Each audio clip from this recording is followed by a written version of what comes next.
नमस्कार। अभी हमारे साथ जुड़ चुके हैं सुरेंद्र राव जी और जानकारी के लिए आपको बताते चलूं कि गुबरही के पूर्व में ये प्रधान के रूप में नेतृत्व किया है।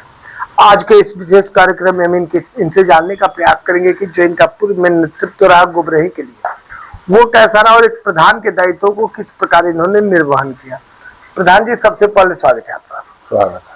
अगर हम बात करते हैं तो जो पूर्व में आपका योगदान रहा गुबरही के विकास को लेकर के वो कैसा रहा?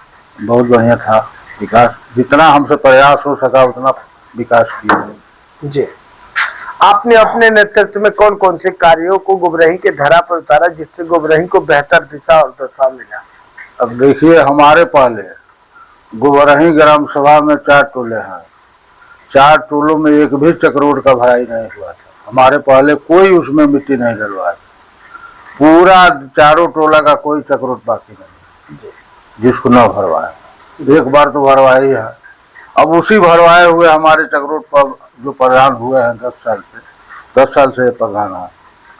10 साल पहले हम थे तो 10 साल के बाद उसी चक्रोड को पुनः रिपेयरिंग मैंने कराते हैं। फिर नया चक्रोड कोई नहीं भरवाया। अच्छा, अगर हम बात करते हैं तो आपने जो खाका खींचा है उस पर अगला प्रधान चल रहे जैसा कि आप कह रहे हैं। हाँ, वर्तमान परिवेश में आप जनता के बीच में जा रहे हैं, जनता से मिल रहे हैं। हाँ। आपको लेकर के जनता का क्या रुझान आ रहा है आगामी चुनाव में?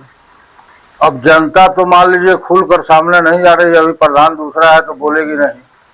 प्रधान दूसरा इस समय जब है तो बोलेगा नहीं, लेकिन रुझान उसका ठीक है। वो कह रही है कि आप ही का मान का प्रधान ही है, दूसरे का मान का।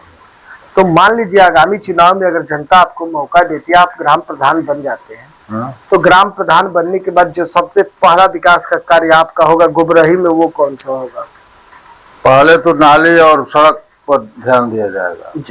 जो जर्जर नाली हो गया है, सड़क है, पानी का निकास सही है कि नहीं है, गंदगी दूर करना है गांव से। बिल्कुल, काफी सराहनीय सोच है कि इतना बेहतर सोच को लेकर के आई और ग्राम सभा बेहतर दिशा और दशा देना चाहते हैं। चलिए, चैनल से जुड़ने के लिए और अपना कीमती समय देने के लिए बहुत बहुत धन्यवाद।